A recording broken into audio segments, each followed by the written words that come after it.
How's it, guys? This is part three. Look, as I said in the previous one, if you haven't seen part one and two, no worries, then this is your part one.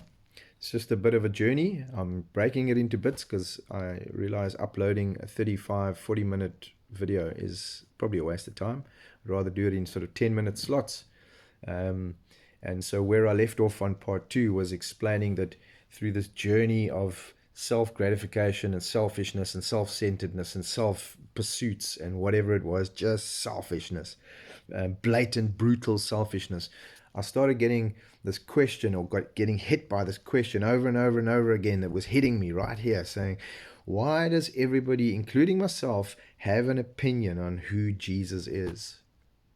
And it started like playing on my mind heavily, weighing on my mind heavily.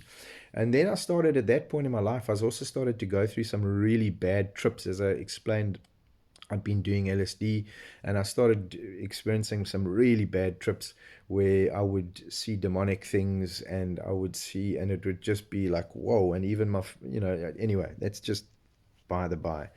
The point is that in those moments, when I was having bad trips, I got to the stage where I would wander off from everybody because I couldn't handle anybody. As I explained in part two, I got to the stage where I didn't want to talk to anybody.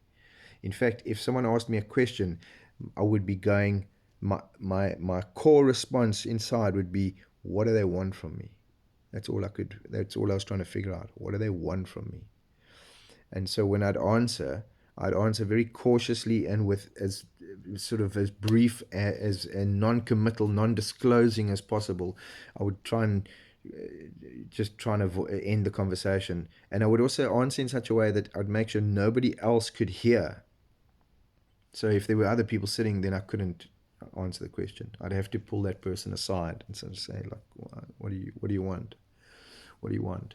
And so that was starting to happen. I started to believe that I was a rat, uh, in terms of, yeah, just as a character. I became a rat. That became my personality. I was just a rat, a sewer rat. I became dirty, really dirty, filthy. I'd grown my hair, but I was wearing I had these bags of oil rags that I would sew things together and make pants and like what I call the kaftan that I'd put over my head. Just really stupid. But that's where I was. The world was dark. It was self-centered. It was brutal. It was, yeah. And so this question kept hitting me. Why does everybody have an opinion on who Jesus is? Everybody. And so I started on the tail end of these bad trips. I'd managed to find a little Bible that I'd been given in the army, and I dug it out because, as I said, I was just reading all these other books, and I thought, oh, let me read this as well. And I noticed that whenever I was having a really bad trip, and whenever I was feeling like absolutely just freaking out, I would just go draw aside, and I would just open this little Bible, and I would just read. I didn't have a clue what I was reading, but I'd just read, and then I'd read probably for, I don't know, 5, 10 minutes. And when I looked up, everything used to be so like calm and peaceful and crystal clear. And like, that really spoke to me. Didn't make sense because none of the words I was reading really made sense. But I just remember reading, and as I read, peace and calm came over me. And it was like I could think. When I looked up, I could think. Whereas before, I couldn't think because the rest of the time, when I wasn't in that space, when it was just always like, what do people want? What do people want? What do you want from me? What do you want from me? Or what can I get from you? Conversely, that was the other thing. I mean, I used to just take whatever I could from people, um, stealing all the time, whatever I could. It just became horrible. But that moment, those moments with that book started really playing on my mind. In that period of a couple of months, and it was coming towards the end of a year, it was sort of November, December sometime, it was coming towards the end of a year, I think 1994, um, also started getting into astral projection, but having some really dark experiences whenever I did leave my body, some really dark experiences. Just evil, filthy presences that would come and try and obviously wrestle and fight with me, and then I would battle to get back into my body, and they would try to cut me off. They would try and take me captive, and it was just a freak show, and it was horrible. It was horrible, and I was just, to put it in a word, was being tormented all the time, constantly tormented. Anyway, so this idea that everybody has an opinion on Jesus still kind of ringing in my head daily, and the experience of reading from this book and then peace and calm and a bit of soundness and clarity, those two things were just working and working and working inside of me like a conviction. And I started saying, okay, if everybody has an opinion of who Jesus is, he must be significant. Because not everybody has an opinion of all these other characters that we talk about, Gandhi or whatever. No, and there's no debate in terms of most of those characters. Let's be honest. If you know about Gandhi, you're pretty sure who he is. That's who he is. If you know about Muhammad, that's who he is. If you know about whatever the different Buddha, but also I'm just trying to think of the guys from the Bhagavad Gita, they're different deities and whatever. If you know about them, you kind of know who they are. That's it. That's who they are. But yet there was this, everyone's divided in terms of who Jesus is. Everybody's divided. All the opinions, they vary. Some people say he didn't exist. Some people say he's a liar. He was a prophet. He was a nice man. He was a philosopher. He was one of many incarnations. He was a sage, whatever it is.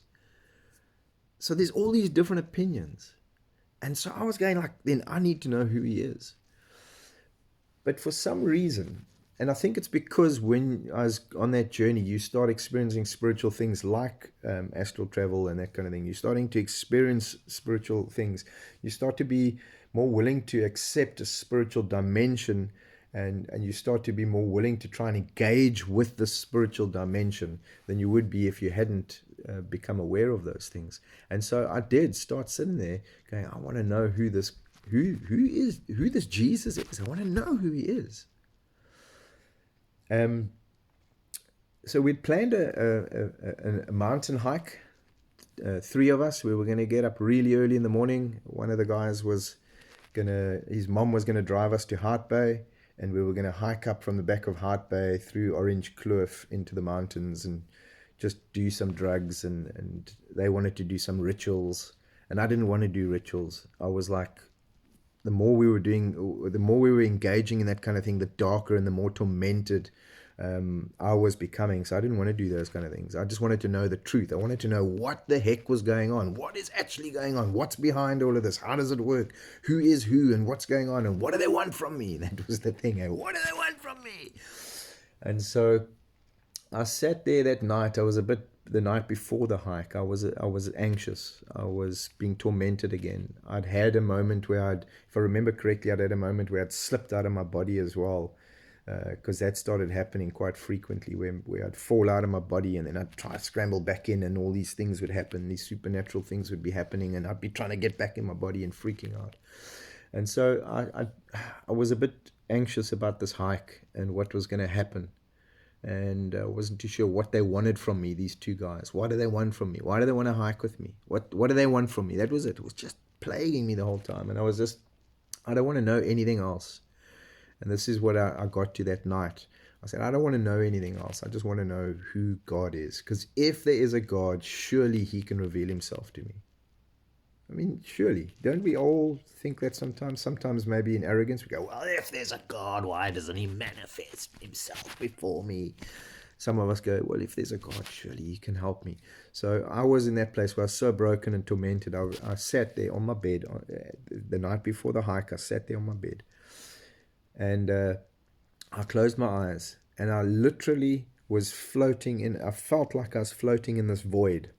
If you can picture what it's like being in outer space, where you're not on anything and nothing is touching you, and everything is pitch black. My eyes were closed. I was pitch black, and I was just like tumbling through this void, and I suddenly heard this shrieking laughter. Like it was this sickening, even now, blood-curdling, shrieking laughter. And in that moment, all I said is, Jesus, and I took the little Bible that I had, and I just said, Jesus, if you are the God of this Bible, if you are God, please show me somehow, show me tomorrow. And I opened my eyes up because I couldn't handle the shrieking and I couldn't handle the void, spinning around in the void, and that sense of nothing. There's nothing. There's nothing. Nothing. No sense, no purpose, no meaning, nothing. And so, anyway, eventually got to sleep. I think I slept a little bit that night, but as I said, I was very anxious. And most of the time, I'd knock myself out by smoking like dope, huge amounts of dope, until I'd just doze off like dopey doze. And then the next morning, get up lank early, and we were going to go on this hike. And that's where I'll leave it for part 3. Thanks, man.